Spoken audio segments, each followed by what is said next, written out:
গরম আর যানজটে নগরবাসীর ভোগান্তি চরমে, চরম কষ্টে ট্রাফিক পুলিশ ও খেটে খাওয়া মানুষেরা। দীর্ঘ ছুটি শেষে আজ খুলল শিক্ষা প্রতিষ্ঠান। স্কুল খোলাটা উচিত, কারণ এডুকেশন আমাদের জন্য অনেক ইম্পর্টেন্ট, বাট আরও কয়েকদিন যদি বন্ধ থাকে তাহলে আমাদের জন্য অনেক ভালো হতো। ছুটি দিলে মনে হয় ভালো হতো। বাচ্চাদের যে অবস্থা, তো বের হলে একজন অসুস্থ হয়ে যায়। ফুলবাড়িয়া রেলওয়ের জমিতে শতাধিক অবৈধ ভবন, কাউন্সিলর চামিলির একক দখলদারিত্ব। উচ্ছেদ ঠেকাতে কয়েকশো দোকান প্রতি চাঁদা তোলেন 500 টাকা। 75-এর পর দেশে গুম খুনের রাজনীতি শুরু করে জিয়া মোশতাকরা। শেখ জামালের সমাধিতে শ্রদ্ধা নিবেদন শেষে ওবায়দুল কাদের।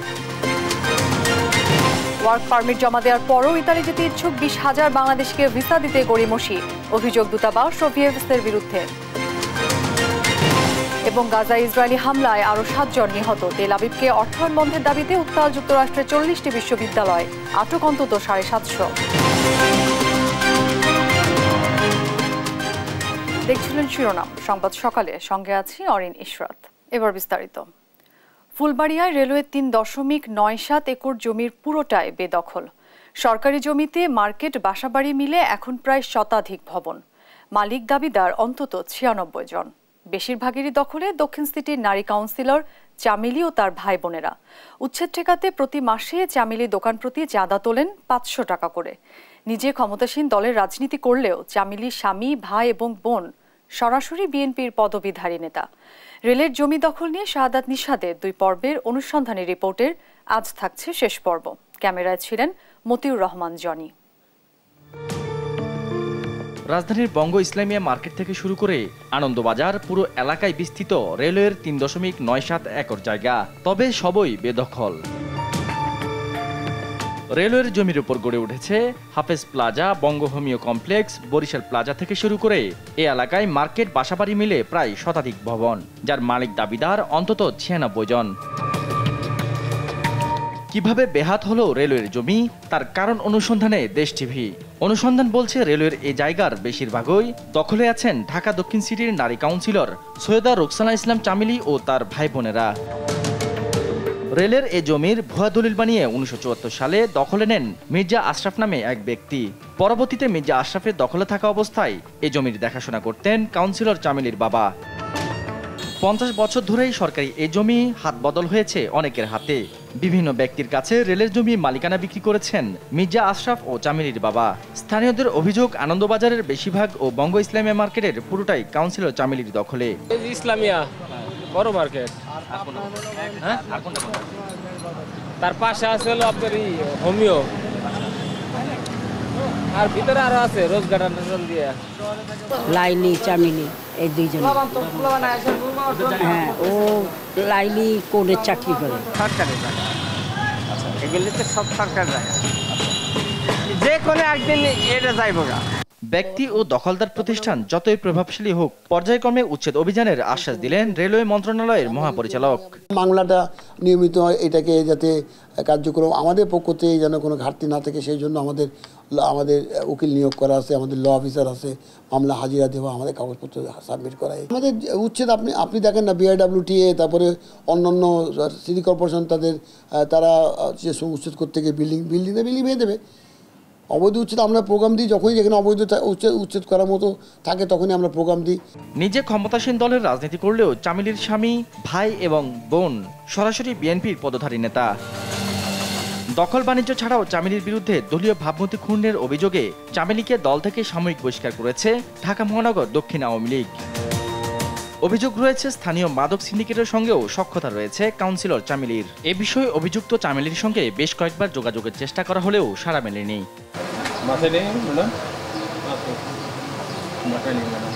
শাহাদাত নিশাদ, দেশ টিভি, ঢাকা। তীব্র তাপপ্রবাহে অতিষ্ঠ জনজীবন।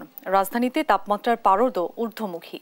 তীব্র গরম আর যানজটে নগরবাসীর জীবন এখন ওষ্ঠাগত। রোদের তেজ উপেক্ষা করেই সড়কে দায়িত্ব পালন করতে হচ্ছে ট্রাফিক পুলিশকে। দাবদাহে আয়ে ভাটা পড়েছে খেটে খাওয়া মানুষদের। 4 দিন পরে হতে পারে বৃষ্টি, এমন পূর্বাভাস দিয়েছে আবহাওয়া অধিদপ্তর। সেক্ষেত্রে চলমান হিট অ্যালার্ট বহাল থাকছে আরও 3 দিন। বিস্তারিত ঋষাদ অর্ণবের রিপোর্টে। কর্মদিবসের ব্যস্ততায় চলমান দাবদাহের মাঝেও সুযোগ নেই ঘরে থাকার। আরও 3 দিনের হিট অ্যালার্ট জারি করা হলেও জীবিকার তাগিদের বাইরে বের হতে হচ্ছে রাজধানীবাসীকে। তবে তীব্র গরমে যানজট বাড়তি ভোগান্তির কারণ। এর মধ্যেও তীব্র রোদে দায়িত্ব পালন করে যাচ্ছেন অনেক পেশার মানুষ। এ তালিকায় প্রথম সারিতে ট্রাফিক পুলিশ। দেশের স্বার্থে, মানুষের স্বার্থে আমরা মানুষদের কত দ্রুত বাসায় পৌঁছাতে পারি এই মানে চেষ্টায় আমরা আর কি নিয়োজিত থাকি। আমাদেরকে জনসাধারণের চলাচলে যদি তারা থেমে থাকে রাস্তায়, তো আরও কষ্ট তাদের বেড়ে যাবে, যার কারণে আমাদের আসলে কষ্ট হলেও আমাদের রাস্তায় থাকতে হচ্ছে। জীবিকার তাগিদে অনেকে ছুটছেন বাসে চড়ে, তবে বেশিরভাগ বাসেই ফ্যান না থাকায় ভোগান্তি চরমে। গাড়িতে আপনার প্রচুর ফ্যান নাই, পাবলিকের আরও কষ্ট হচ্ছে। দেখেন না, প্রচুর পরিমাণে ঘাম। বৃষ্টি না হওয়ার কারণেও গরমটা মানে আরও মানে সহ্যের সীমার বাইরে চলে গেছে আর কি। বাইরে বেরোনোর মতো অবস্থা নাই, আমাদের তো পেটের দিয়ে বেরোতে হয়। দাবদাহে আয়ে ভাটা পড়েছে খেটে খাওয়া মানুষদের। সবার মুখেই গরমের অস্বস্তির গল্প। আমরা পানিগুলো কিনে এনে আমরা গাড়ির ভিতরে খাওয়াইতে আছি, অনেকজনে খাইয়ে শান্তি পায়। খুবই কষ্ট হয়, খুবই কষ্ট হয়। কষ্ট হইলেও কি চালাইতে হয় পায়ে রিক্সা। রোদ্দুরের যে তাপ প্লাস ইঞ্জিনের যে তাপ, গাড়ি ঘোড়া যন্ত্রের যে তাপটা আসলে খুব সহ্য করা খুব টাফ। হ্যাঁ, প্রচুর গরম তো, গরমের জন্য তো থাকা যায় না, জান শেষ। এমন অবস্থা ভাবনায় ফেলছে নগরবাসীকে। ব্যক্তি ও বড় পরিসরে গাছ লাগানোর তাগিদ অনুভব করছেন অনেকে।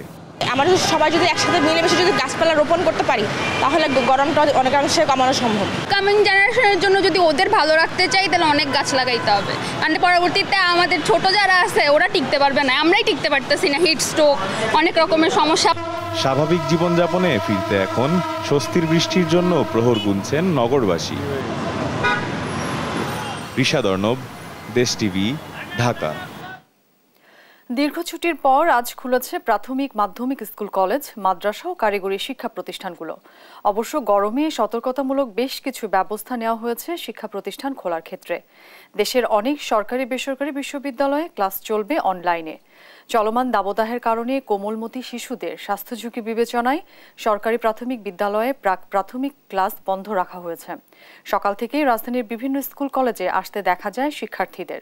তবে গরমে শিক্ষার্থীদের নিয়ে উদ্বিগ্ন অভিভাবকরা। স্কুল খোলাটা উচিত, কারণ এডুকেশন আমাদের জন্য অনেক ইম্পর্টেন্ট, বাট আরও কয়েকদিন যদি বন্ধ থাকে তাহলে আমাদের জন্য অনেক ভালো হতো।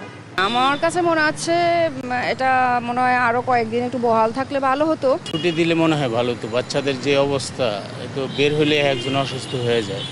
বন্ধ আরও কয়েকদিন থাকলে ভালো হতো। পড়াশোনা তো আমরা বাসায় ঠিকই করছি, কারণ গরম হোক আর যাই হোক পড়াশোনা তো চালাতেই হবে। এই মুহূর্তে রাজধানীর মতিঝিল আইডেল স্কুলের সামনে রয়েছেন সহকর্মী কায়েস রাহাত। সরাসরি যুক্ত হচ্ছেন তিনি। রাহাত, স্কুলের শিক্ষার্থীদের উপস্থিতি কেমন দেখছেন এবং শিক্ষার্থী ও অভিভাবকরা কি বলছেন এ বিষয়ে? ধন্যবাদ অরিন। যেমনটি জানেন যে গতকালকের শিক্ষা মন্ত্রণালয়ের তথ্য অনুযায়ী বা তারা যেটি জানিয়েছেন যে আজকে থেকে প্রাক প্রাথমিক বাদে অন্যান্য যত সকল শিক্ষা প্রতিষ্ঠান ছিল সেগুলো কিন্তু চালু হয়ে গিয়েছে এবং এই গরমের যে ব্যাপারটি রয়েছে সেই গরমের ভেতরেই এই স্কুলটি চালু করা হয়ে স্কুল, কলেজ বা অন্যান্য যে শিক্ষা প্রতিষ্ঠানগুলো ছিল সেগুলোকে চালু করা হয়েছে। যদিও হিট অ্যালার্ট যেটি ছিল সেটি মাত্রা আরও 3 দিন বাড়ানো হয়েছে। সেই হিট অ্যালার্টের মেয়াদ বাড়ানোর পরেও কিন্তু স্কুল বা অন্যান্য যে শিক্ষা প্রতিষ্ঠানগুলো ছিল এগুলো কিন্তু বন্ধ করা হয়নি, বরং বাড়িয়ে দেওয়া হয়েছে।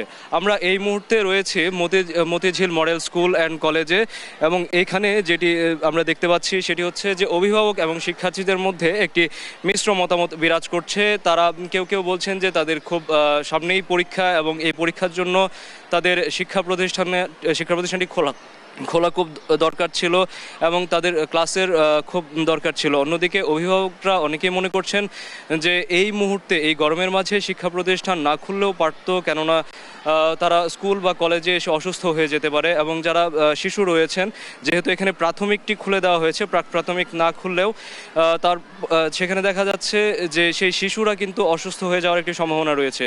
এবং যদিও কলেজের শিক্ষার্থীরা একটু বড়, অর্থাৎ তাদের জন্য অভিভাবকরা তেমন আসেনি, কিন্তু তাদের সাথে কথা বলে যেটুকু জানা গিয়েছে যে তারাও চাচ্ছিল যে এই গরমে অন্তত কয়েকটা দিন পরে যদি স্কুল বা কলেজগুলো খোলা হতো তাহলে হয়তো তাদের জন্য কিছুটা সুবিধা হতো।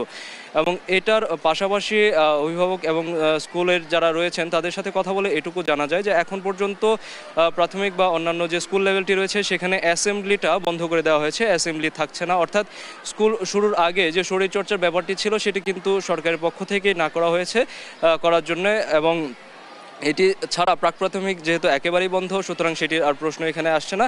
এবং পরবর্তী নির্দেশ না আসা পর্যন্ত কিন্তু বর্তমান যে ব্যাপারটি রয়েছে সেটি কিন্তু চলমান থাকবে। এবং স্কুলের শিক্ষার্থী বা আমরা যেটুকু দেখলাম যে উপস্থিতি বেশ সন্তোষজনক। এই ছিল আমার কাছে সর্বশেষ। ধন্যবাদ অরিন।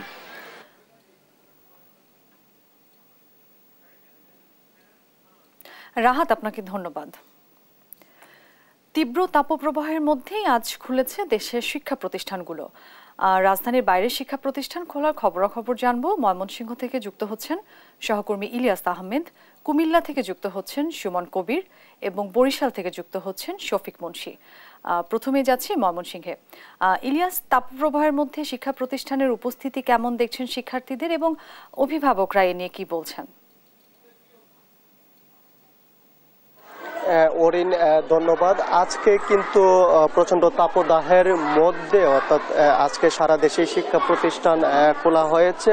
আমরা দেখেছি সকাল থেকেই বিভিন্ন শিক্ষা প্রতিষ্ঠান খোলা রয়েছে এবং শিক্ষার্থীরাও কিন্তু তারা তাদের প্রতিষ্ঠানে আসছেন, অর্থাৎ দীর্ঘদিন পর ঈদের ছুটি শেষে এবং তাপদাহের কারণে আরও এক সপ্তাহ বন্ধ শেষে কিন্তু এই শিক্ষা প্রতিষ্ঠানগুলো খোলা হয়েছে। এবং আমরা দেখেছি যে শহরের তুলনায় গ্রাম অঞ্চলের যে শিক্ষা প্রতিষ্ঠানগুলো রয়েছে সেই শিক্ষা প্রতিষ্ঠানগুলোতে শিক্ষার্থীর উপস্থিতি কিছুটা কম এবং শহরাঞ্চলেও কিন্তু তুলনামূলক আসলে শিক্ষা প্রতিষ্ঠানগুলোতে শিক্ষার উপস্থিতি আমরা দেখেছি কিছুটা কম রয়েছে। অর্থাৎ শিক্ষক, শিক্ষার্থী এবং অভিভাবক যারা আছেন তারা কিন্তু কিছুটা উদ্বিগ্নের মধ্য দিয়েই এই শিক্ষা প্রতিষ্ঠান চালু করেছেন এবং অভিভাবকরা বিশেষ করে তাদের শিশু সন্তানদের নিয়ে খুবই চিন্তিত এবং তারা বলছেন যে এই গরমে হয়তো আরো কয়েকদিন পর শিক্ষা প্রতিষ্ঠান চালু করলে হয়তো তাদের জন্য ভালো হতো। এবং প্রচন্ড রোদের মধ্যে কিন্তু আমরা দেখেছি শিক্ষার্থীরা তাদের শিক্ষা প্রতিষ্ঠানে আসছেন এবং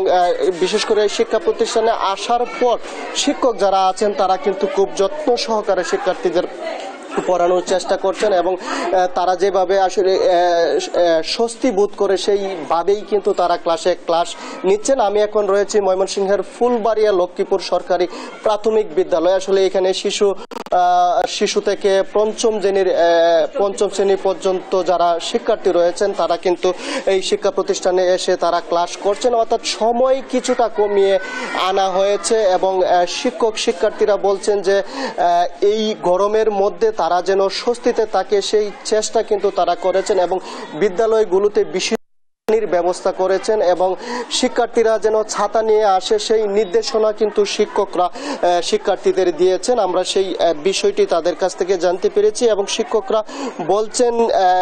শিক্ষকরা বলছেন যে শিক্ষার্থীরা যারা আছেন তারা যেন আসলে বিদ্যালয়ে এসে খুব একটা অস্বস্তিকর পরিবেশের মধ্যে না পড়ে সেই লক্ষ্যে তারা তাদের যে ক্লাস কার্যক্রম সেটি চালিয়ে যাচ্ছেন এবং প্রত্যেকটি ক্লাসে ফ্যানের ব্যবস্থাও কিন্তু তারা রেখেছেন। সেই বিষয়টি বলছিলেন। এই ছিল আমার কাছে ময়মনসিংহ থেকে প্রচন্ড তাপদাহের মধ্যে স্কুল খোলার পরবর্তী সময়ের যে অবস্থা তা নিয়ে সর্বশেষ। দর্শক, আমরা এই বিষয়ে জানতে এখন চলে যাব কুমিল্লায়, সেখান থেকে যুক্ত হবেন আমাদের সহকর্মী সুমন কবির।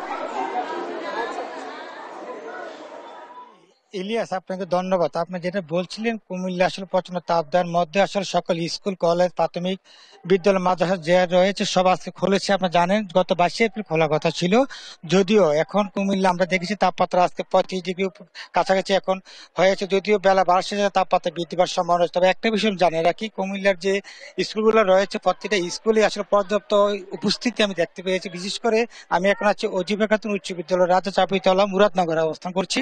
আপনাকে দেখাতে পারছি যে কুমিল্লার যে অবস্থা তাতে আমি দেখছি প্রত্যেকটা স্কুলে আসলে বাচ্চারা বলছে, তার সঙ্গে কথা বলছি, তারা বলছেন আসলে তারা উচ্ছ্বসিত, তারা অনেকদিন বন্ধ থাকা বা স্কুল খুলেছে তারা বলছে আনন্দিত। তবে একটা বিষয় সবচেয়ে বড় সমস্যা কুমিল্লার, যেটা হচ্ছে মুরাদনগর, আমি দেখেছি যে স্কুলে আসলে বিদ্যুৎ আসা যাওয়া করছে, যার ফলে ফ্যানগুলো আসলে সেভাবে চলছে না। তারা বলছেন বিদ্যুতের লোডশেডিংটা বড় সমস্যা। তবে একটা বিষয় জানা রাখি, কুমিল্লা আমরা দেখছেন প্রত্যেকটা স্কুলে আমরা দেখেছি উচ্ছ্বসিত এবং অভিভাবকরা জানিয়েছেন যে আরো একটা সপ্তাহ আসলে স্কুল বন্ধ থাকতো তাহলে সবচেয়ে ভালো হতো।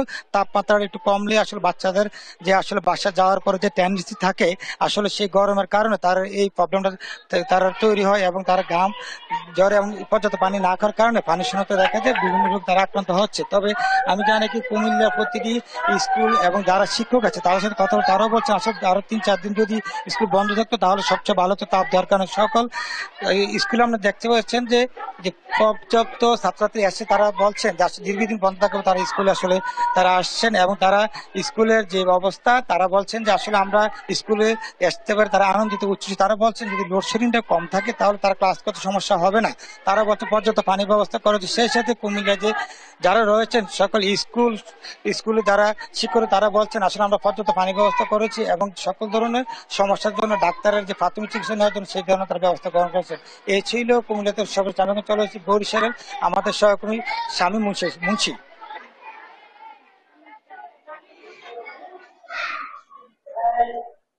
সুমন, আপনি আসলে যেমনটি বলছিলেন যে কুমিল্লার থেকে কিন্তু বরিশালের চিত্র খুব বেশি আসলে ভিন্নতর নয়।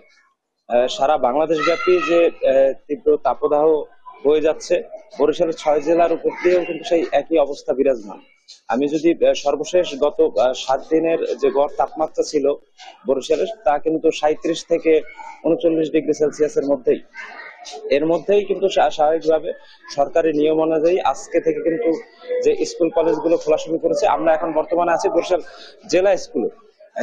আমরা এখন দর্শকদের একটি ক্লাসরুমের চিত্র আসলে দেখাবো। এটি 4র্থ শ্রেণীর আসলে ক্লাস চলছে এবং এই ক্লাসে আজকে কিন্তু 17 জন অনুপস্থিত আছে। আমরা এখানকার এই স্কুলের যে প্রধান শিক্ষক তার সাথে কথা বলেছিলাম। তিনি আমাদেরকে যেটি জানিয়েছেন যে সকাল 7টা থেকে কিন্তু আজকে তাদের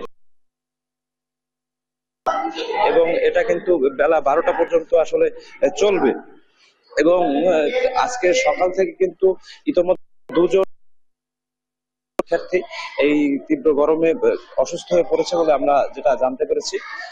আমরা আসলে এখন একটু কথা বলার চেষ্টা করব এই শ্রেণীকক্ষের যিনি শ্রেণী শিক্ষক তার সাথে আমরা সরাসরি সম্প্রচারে যুক্ত আছি। আপনি আমাদেরকে একটু জানাবেন যে এই তীব্র তাপদাহের মধ্যেও শিক্ষার্থীরা যেহেতু ক্লাস কার্যক্রমে আছে তাদের স্বস্তির জন্য আসলে কি কি ধরনের ব্যবস্থা এই স্কুল কর্তৃপক্ষ নিয়েছে? আচ্ছা, ধন্যবাদ। তো এই গরমে তো আসলে আমরা সবাই অস্থির। তো ছাত্ররা সাধারণত এদের এই গরমের তাপটা সহ্য করার জন্য আমরা প্রথমত ফ্যানগুলো সচল রাখার ব্যবস্থা করেছি, ক্লাসরুম একটু পরিষ্কার পরিচ্ছন্ন রাখার ব্যবস্থা করেছি, স্কুলে পর্যাপ্ত পানি নিয়ে আসার জন্য ওদেরকে বলা হয়েছে আজকে। তারপরও আমরা স্কুলে যাতে পানির ঘাটতি না থাকে সে ধরনের ব্যবস্থা নিয়েছি। আর ওদেরকে বলা হয়েছে যে তোমরা এই গরমে রোদে যাবে না, মাঠে ক্লাসরুমে থাকার জন্য ওদেরকে বলা হয়েছে যাতে মাঠে ঘোরাঘুরি না করে, খেলাধুলা না করে, ডিহাইড্রেশন না হয় সেই ব্যবস্থা আমরা সেজন্য ওদেরকে পরামর্শ দিয়েছি। তারপর স্যালাইন বা শরবত একটু বেশি বেশি খাওয়ার জন্য ওদেরকে বলেছি। ধন্যবাদ আপনাকে। আচ্ছা, আমরা আসলে যেটা দেখতে পাচ্ছিলাম যে এখানকার যিনি শিক্ষক তিনি আমাদেরকে যেটা জানিয়েছিলেন যে শিক্ষার্থীরা যেন স্কুলে এসে ক্লাস কার্যক্রম করার মধ্যে কোনোভাবে যেন অস্বস্তি বোধ না করে সেজন্য কিন্তু তারা নানামুখী পদক্ষেপ নিয়েছে। কিন্তু এই নানামুখী উদ্যোগের পরেও কিন্তু আমাদেরকে অভিভাবক যারা আছেন সেই অভিভাবক মহল থেকে জানানো হয়েছে যে যেহেতু তাপদাহ সেই ঠিক আগের মতোই আছেন, যেই অবস্থায় আসলে স্কুলগুলো বন্ধ রাখার ঘোষণা ছিল, তো সেই অবস্থায় কিন্তু এখন আবার স্কুল কার্যক্রম পরিচালনা করার জন্য তারা আসলে একটু বিপাকে আছে। আর শহরের স্কুলগুলোর চেয়ে আসলে গ্রামের স্কুল যেগুলো আছে সেগুলো শিক্ষার্থীরা একটু বেশি যন্ত্রণায় আছে, ভোগান্তিতে আছে এই গরমে, সেটাই আমাদের কাছে প্রতীয়মান হয়েছে। এই ছিল আমার কাছ থেকে বরিশালে এই তীব্র তাপদাহে স্কুল কলেজ খোলার এবং শিক্ষার্থীদের সর্বশেষ খবর। আপনাদের 3 জনকেই ধন্যবাদ। দর্শক, দেশে বিভিন্ন জায়গা থেকে শিক্ষা প্রতিষ্ঠান খোলার বিষয়ে বিস্তারিত জানাচ্ছিলেন আমাদের সহকর্মীরা। আওয়ামী লীগ সাধারণ সম্পাদক ওবায়দুল কাদের বলেছেন, ৭৫-এর পর দেশে গুম খুনের রাজনীতি শুরু করে জিয়া মোশতাকরা। শেখ জামালের ৭১তম জন্মবার্ষিকীতে সকালে রাজধানীর বনানীতে তার সমাধিতে শ্রদ্ধা নিবেদন শেষে এ কথা বলেন তিনি। বলেন, ১৫ আগস্টে শেখ হাসিনা বেঁচে ছিলেন বলেই আজ দেশের উন্নয়ন সম্ভব হয়েছে। ওবায়দুল কাদের বলেন, বিএনপির বন্ধু পাকিস্তানের শাহবাজরা বাংলাদেশের উন্নয়ন দেখে অভিভূত হলেও বিএনপি অন্ধ। জানান, স্বৈরতন্ত্রের মাধ্যমে যে দলের জন্ম তাদের মুখে গণতন্ত্রের কথা মানায় না। বলেন, দ্বাদশ জাতীয় সংসদ নির্বাচনে কোনো বিদেশি চাপ অনুভব করেননি সরকার। বাংলাদেশে গণতন্ত্রের শৃঙ্খল মুক্তির সংগ্রাম শুরু হয়। যে গণতান্ত্রিক সরকারের ধারাবাহিকতা থাকলে দেশের স্ট্যাবিলিটি থাকলে দেশের উন্নয়ন। এখানে কোনো বিদেশি চুক্তির চাপ ছিল, আমরা কোনো চাপ অনুভব করিনি। তিনি কোন কারণে কার চাপে ইলেকশনে এসেছেন সেটা তাকেই পরিষ্কার করে বলতে হবে। দূতাবাস কর্মকর্তাদের গাফিলতিতে পথে বসেছেন ইতালি যেতে ইচ্ছুক প্রায় 20,000 বাংলাদেশি। 10 থেকে 15 লাখ টাকা খরচ করে নিজ উদ্যোগে ওয়ার্ক পারমিট এনে জমা দেওয়ার পর ভিসা তো দূরের কথা, 10 মাস ধরে পাসপোর্টই ফেরত পাচ্ছেন না তারা। এসব অভিযোগের বিষয়ে মুখে কলুপ এঁটেছে ঢাকার ভিএফএস ও পররাষ্ট্র মন্ত্রণালয়ের কর্মকর্তারা। বিশেষজ্ঞরা বলছেন, দায়ীদের শাস্তির আওতায় আনা না গেলে হুমকিতে পড়তে পারে সরকারের শ্রমবাজার সম্প্রসারণের উদ্যোগ। আজিজুর রহমান কিরণের রিপোর্ট। কতদিন সহ্য করবো আমরা? আমাদের অবস্থা খুব খারাপ, নাজেহাল অবস্থা। আমরা সবাই ঋণ টিন করে টাকা দিছি, কিস্তি তুলে টাকা দিছি। বরিশালের মোহাম্মদ অপু উন্নত জীবনের আশায় 15 লাখ টাকার বিনিময়ে নিজ আত্মীয়ের মাধ্যমে ইতালি থেকে ওয়ার্ক পারমিট সংগ্রহ করেন 10 মাস আগে। এর পরের গল্প কেবলই হয়রানির। ভিসা পেতে ইতালি দূতাবাসের মনোনীত ভিসা প্রসেসিং সেন্টার ভিএফএস এ আবেদন জমা দিয়েছেন অপুর মতো প্রায় 20,000 অভিবাসন প্রত্যাশী। নিয়ম অনুযায়ী 90 দিনের মধ্যে সিদ্ধান্ত জানানোর কথা। 10 মাসের বেশি সময় পার হলেও ভিসা তো দূরের কথা, এখন পর্যন্ত পাসপোর্টই ফেরত পাননি তারা। যখন লুলাস্তা উঠছে তখন আমরা পেমেন্ট করছি, এখন লুলাস্তা উঠছে আমরা ওখানে যদি আমরা বাইরে যোগাযোগ করি বলে যে আসলে এটা তো আমাদের সমস্যা না, এটা বাংলাদেশ থেকে দিতেছে না। ভিএফএস গ্লোবাল থার্ড পার্টি এরা যেটা করতেছে যে আমার পাসপোর্টও দিতেছে না আর ভিসার তো খবরই নাই। এখন এটা এই জায়গায় বিশাল চক্র জড়িত এর সাথে। পাসপোর্ট ওনারা পাচ্ছে না, প্রায় 9 মাস হয়ে গেছে। তো অন্য কোথাও অন্য কোনো কাজে কোনো মাইগ্রেট করতে পারতেছে না পাসপোর্টের জন্য। সৌদি থেকে একবারে ক্লোজ করে আসার পরে তো আমি 20 সেপ্টেম্বর জমা দিছি, তো এখন পর্যন্ত কোনো আপডেট নাই। তো আমি তো হতাশ। হয়রানি থেকে মুক্তি পেতে ইতালি দূতাবাসের সামনে মানববন্ধন করেছেন ভুক্তভোগীরা, তবে মেলেনি আশ্বাস, হয়নি সুরাহা। কেন ভিসা প্রক্রিয়ার এই জটিলতা, এ নিয়ে কথা বলতে রাজি হয়নি ভিএফএস এর কোনো কর্মকর্তা। সামাজিক যোগাযোগ মাধ্যমে আবেদনকারীদের ধৈর্য ধরে অপেক্ষা করার আহ্বান জানিয়ে দায় সেরেছেন ভিএফএস গ্লোবাল। 2 মাস আগে স্মারকলিপি দিলেও কার্যকর কোনো পদক্ষেপ নেওয়া হয়নি ভুক্তভোগীদের, এমন অভিযোগে মুখে কুলুপ এঁটেছে পররাষ্ট্র মন্ত্রণালয়ও।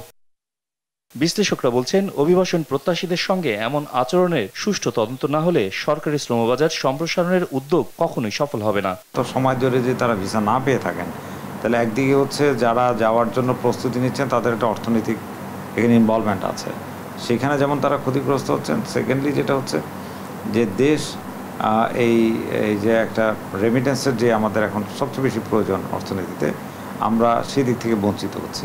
রসিদটা তারা দিচ্ছেন, সেখানে উল্লেখ করা রয়েছে যে 90 দিনের মধ্যে সিদ্ধান্ত জানানো হবে।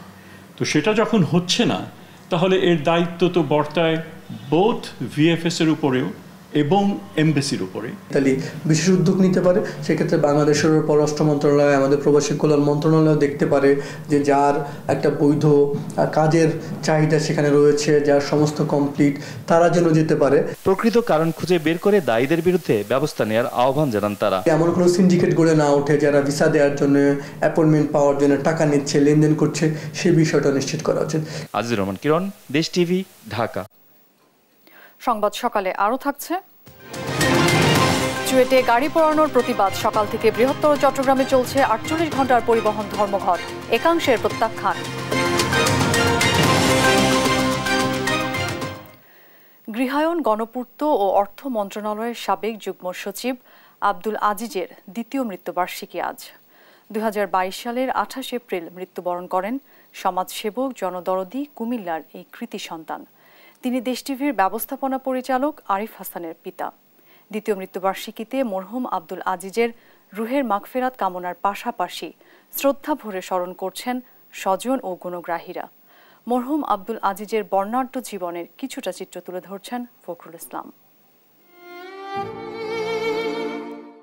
গৃহায়ন, গণপূর্ত এবং অর্থ মন্ত্রণালয়ের সাবেক যুগ্ম সচিব আব্দুল আজিজ। স্বাধীন, দৃঢ়চেতা, সজ্জন এই সমাজসেবক দীর্ঘ চাকরি জীবনে দায়িত্ব পালন করেছেন মহকুমা প্রশাসক, বিকেএসপির সাবেক মহাপরিচালক ও অতিরিক্ত জেলা প্রশাসক হিসেবে। চাকরি জীবনে সহকর্মীদের কাছে তিনি যতটা জনপ্রিয়, সমানভাবে জনসেবাও করেছেন নিজ এলাকায়। মানুষের জন্যই আমরা চাকুরি করি, এই ধরনের কথা তিনি বলতেন। স্যারকে আমার একজন আদর্শ শিক্ষকের মতো মনে হয়েছে, তার প্রতি আমি জানাই বিনম্র শ্রদ্ধা। যুগ্ম সচিব হয়েও কোনো অহংকার ছিলেন না, উনি মানুষের সেবায় যথেষ্ট কাজ করছেন। কিভাবে মানুষের কল্যাণ করা যায়, কিভাবে প্রতিষ্ঠানকে উন্নয়ন করা যায়, সেইভাবে তিনি নিরলসভাবে কাজ করেছেন। তিনি বেসরকারি টেলিভিশন চ্যানেল দেশ টিভির ব্যবস্থাপনা পরিচালক আরিফ হাসানের পিতা। বর্ণাঢ্য জীবনের অধিকারী সাবেক যুগ্ম সচিব আব্দুল আজিজ সবাইকে শোক সাগরে ভাসিয়ে 2022 সালের 28 এপ্রিল পাড়ি জমান না ফেরার দেশে। কুমিল্লা মুরাদনগর চাপিতলার নিজ গ্রামে এই কৃতি সন্তানের জানাজায় ঢল নেমেছিল হাজারো মানুষের। এই সময় অশ্রুসিক্ত হয়ে পড়েন মুরাদনগরের সাধারণ মানুষ। মরহুম আব্দুল আজিজ কর্মজীবনে ছিলেন সৎ এবং কর্মনিষ্ঠ। সরকারি আমলা হয়েও সবার কাছে ছিলেন অনুকরণীয়। তৎকালীন ইস্ট পাকিস্তান সিভিল সার্ভিসের একজন কর্মকর্তা ছিলেন। আমরা আজিজ ভাই ডাক্তার বড় ভাই হিসাবে খুব খুশ মেজাজের লোক ছিলেন, তবে তিনি কাজে পটু ছিলেন। তিনি সরকারি নথিপত্র দ্রুত ডিসপোজ করতেন আমি দেখেছি। সামাজিকভাবে তিনি ময়মনসিংহ শহরে খুব তার একটা শক্ত অবস্থান ছিল। বড় ভাই হিসাবে, একজন বড় সহকর্মী হিসাবে আমি তাকে খুবই স্মরণ করছি। আমি তার আত্মার মাগফিরাত কামনা করছি। নিজ গ্রাম কুমিল্লার মুরাদনগরবাসীর কাছে উন্নয়ন কাজের জন্য আজও স্মরণীয় বিনম্র শ্রদ্ধা কীর্তিমান মরহুম আব্দুল আজিজ। ফখরুল ইসলাম, দেশ টিভি, ঢাকা। তীব্র দাবদাহে রংপুরের হাড়িভাঙ্গা আম নিয়ে দুশ্চিন্তার ভাঁজ চাষিদের কপালে। শুকিয়ে যাচ্ছে মুকুল, ঝরে যাচ্ছে আমের গুটি। বিশেষজ্ঞরা বলছেন, মুকুল ও আমের গুটি রক্ষা করতে না পারলে বড় ধরনের হোঁচট খাবে এই অঞ্চলের অর্থনীতি। রংপুর থেকে সহকর্মী রফিকুল ইসলামের তথ্য ছবিতে ডেস্ক রিপোর্ট। চলতি বছর রংপুরে প্রায় 2500 হেক্টর জমিতে আমের আবাদ হয়েছে। স্বপ্ন ছিল বাম্পার ফলনের, কিন্তু চাষি ও বাগান মালিকদের সেই আশায় পড়েছে ভাটা। অসময়ে শিলাবৃষ্টি, দাবদাহ ও পোকার আক্রমণে মুকুল ও আমের গুটি ঝরে যাওয়ায় চরম হতাশায় কাটছে তাদের দিন। ওষুধ কোম্পানিরা কাজ করে সেটাই আমাদের খালি বলে, আর যায় যেটা মানে আমাদের আম ঝরিয়ে যাচ্ছে, ওদেরকে কোনো লক্ষ্য নাই। ভালোভাবে পরামর্শ দেবে, এটা তারা তদারকি সেভাবে করতেছে না। এমন দুর্ঘটনার ওষুধপাতি দিয়েছি, বহু টাকা পয়সা আমার ক্ষয়ক্ষতি। এবার যে কী করবো আমি নিজেই বলতে পারতেছি না। মনটা এবার খুবই খারাপ। 5-7 টাকা ডালত আম এসে সেবার এবার আম একটা করি। এমন পরিস্থিতির জন্য কৃষি বিভাগ দোষ চাপাচ্ছে চাষিদের ওপর। আর ফসল রক্ষা করতে না পারলে অর্থনীতির ধারাবাহিকতা রক্ষা চ্যালেঞ্জ মনে করছেন অর্থনীতিবিদরা। কৃষকদের দক্ষতার কারণে হয়তোবা কোনো কোনো বাগানের আমের পরিমাণের কম বেশি হতে পারে। কৃষকদের এই আম চাষে প্রযুক্তিগত সহায়তা দিয়ে যাচ্ছি। উৎপাদন কম হওয়ার কারণে এটা যেহেতু আমাদের সাপ্লাই কম হবে, সুতরাং আমরা দেশের চাহিদা মিটিয়ে আমরা বাইরে যদি রপ্তানি করতে চাই তাহলে আমরা সেভাবে রপ্তানি করতে পারবো না। সরকারি সহযোগিতা পেলে এই পরিস্থিতি থেকে উত্তরণ সম্ভব বলে মনে করছেন বিশেষজ্ঞরা। আমি মনে করি যে এটি একটা আমূল পরিবর্তন আনবে রংপুর এলাকায় এবং এটি বাংলাদেশের টেকসই উন্নয়নে এবং জাতীয় অর্থনীতিতে এটি গুরুত্বপূর্ণ ভূমিকা রাখবে। এই আম সম্প্রতি জিআই পণ্যের স্বীকৃতি পাওয়া হাড়িভাঙ্গা আমের ফলন রক্ষায় সরকার ও সংশ্লিষ্টরা উদ্যোগী হবেন, এমনটাই প্রত্যাশা স্থানীয়দের। নিউজ ডেস্ক, দেশ টিভি। সংবাদ সকালে আরও থাকছে। টি-20 সিরিজের প্রথম ম্যাচে ভারত নারী দলের বিপক্ষে আজ মাঠে নামছে বাংলাদেশ। সিলেটে খেলা শুরু হবে বিকেল 4টায়।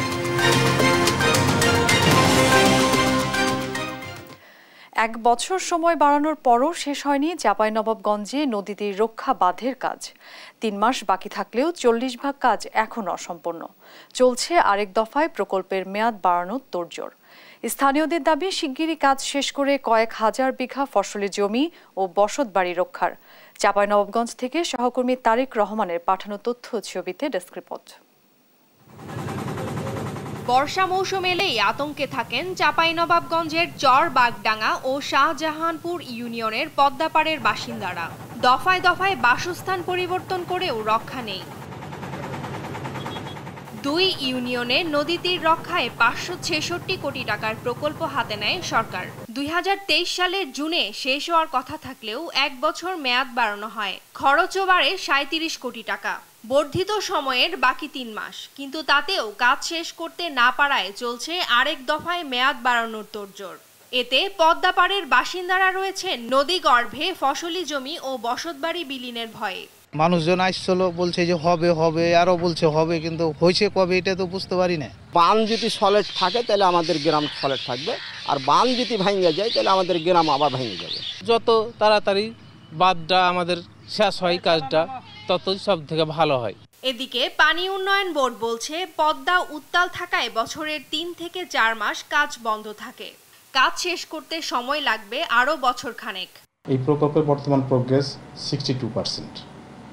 এই প্রজেক্টে আমাদের মেয়াদ এবছর বাড়ানোর জন্য আমরা প্রস্তাব করেছি। আর এর আগে যখন আমরা মেয়াদ বাড়াইনি, এর আগে হচ্ছে ডিপিবিটি রিভাইজ হয়েছিল। আমরা আশা করতেছি এই মেয়াদের ভিতরে আমরা কাজটা শেষ করব। নদী তীরের জমি ও ঘরবাড়ি বাঁচাতে দ্রুত কাজ শেষ করতে ব্যবস্থা নেওয়ার কথা জানান সংসদ সদস্য। বালু মহলের সিন্ডিকেট হয়ে যায়, ওরা জোর করে 4 টাকার জিনিস 8 টাকায় বিক্রি করে, এবং এর সাথে অনেক প্রশাসনের লোক জড়িত। পানি উন্নয়ন বোর্ড থেকে আরম্ভ করে প্রশাসনের অনেক লোকই এইসব সিন্ডিকেটের সাথে জড়িত, যার ফলে অনেক সময় ঠিকাদাররা কাজ ছেড়ে দিতে বাধ্য হয়। সেই বিবেচনায় মাথায় নিয়ে আমরা কাজগুলো দ্রুত করার চিন্তা ভাবনা করছি। প্রকল্পের আওতায় রয়েছে 6.10 কিলোমিটার নতুন বাঁধ নির্মাণ ও 12 কিলোমিটার বাঁধের সংস্কার কাজ। নিউজ ডেস্ক, দেশ টিভি। চট্টগ্রাম প্রকৌশল ও প্রযুক্তি বিশ্ববিদ্যালয় চুয়েটে গাড়ি পোড়ানোর প্রতিবাদে বৃহত্তর চট্টগ্রাম গণপরিবহন মালিক শ্রমিক ঐক্য পরিষদের ডাকে সকাল থেকে চলছে 48 ঘণ্টার পরিবহন ধর্মঘট। পরিবহন ধর্মঘটে সড়কে বাস সহ বিভিন্ন গণপরিবহন কম। 3 পার্বত্য জেলা কক্সবাজার ও চট্টগ্রামের বিভিন্ন উপজেলাগামী রুটেও বাস চলাচল বন্ধ। মোড়ে মোড়ে বিভিন্ন গন্তব্যমুখী মানুষের ভিড় লক্ষ্য করা গেছে। এতে চরম ভোগান্তিতে পড়েছেন যাত্রীসহ সাধারণ মানুষ। সবচেয়ে বেশি বিপাকে পড়েছেন স্কুল কলেজগামী শিক্ষার্থীরা। 3 পার্বত্য জেলা চট্টগ্রাম ও কক্সবাজার জেলার 120টি রুটে বাস চলাচল বন্ধ রয়েছে। অবশ্যই ধর্মঘট প্রত্যাখ্যান করেছে মালিক শ্রমিক ঐক্য পরিষদের একাংশ।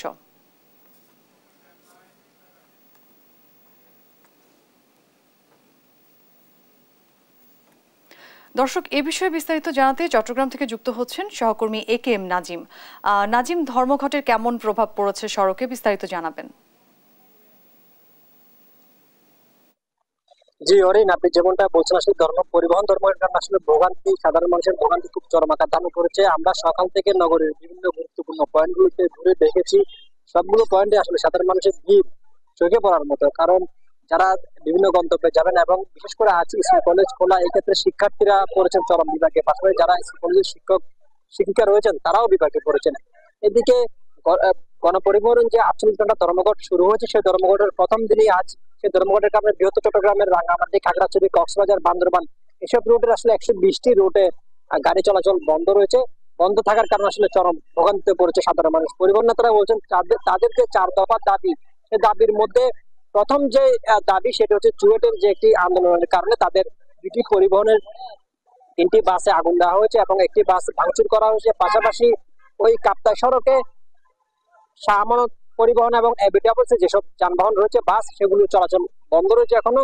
তারা বলছেন যে তারা ক্ষতিপূরণ দিচ্ছেন এবং তারা ভোগান্তির শিকার হচ্ছেন এবং তারা ক্ষতিগ্রস্তের শিকার হচ্ছেন। তারপরেও তারা এসব মেনে নিয়েছিলেন, কিন্তু আন্দোলনকারীরা তাদের সাথে তাদের বাস ভাঙচুর এবং তাদের বাসে আগুন দেওয়ার কারণে তারা মূলত এই ধর্মঘট ডাক দিয়েছেন। পাশাপাশি সড়কের বিভিন্ন জায়গায় তাদের বাস চালক হেল্পারদেরকে পুলিশ কর্তৃক হয়রানি, র্যাব কর্তৃক চাঁদাবাজির অভিযোগে আটক করে নেওয়া, এসব বিষয়ে 4 দফা দাবিতে আসলে আজ সকাল 6টা থেকে 48 ঘন্টা পরিবহন ধর্মঘট ডেকেছেন বৃহত্তর চট্টগ্রামের পরিবহন মালিক ঐক্য পরিষদ। এই ধর্মঘটের কারণে আসলে ভোগান্তিতে পড়ছে সাধারণ মানুষ। কারণ আমরা এখন নতুন ব্রিজ এলাকায় রয়েছি, এই এলাকায় কক্সবাজার, বান্দরবান রোডের যেসব মানুষ রয়েছে তারা আসলে চরম ভোগান্তির মধ্যে পড়েছেন। অরিন। নাজিম, আপনাকে ধন্যবাদ। দর্শক, চট্টগ্রাম থেকে পরিবহন ধর্মঘটের বিষয়ে বিস্তারিত জানাচ্ছিলেন আমাদের সহকর্মী। দেখছেন সংবাদ সকাল।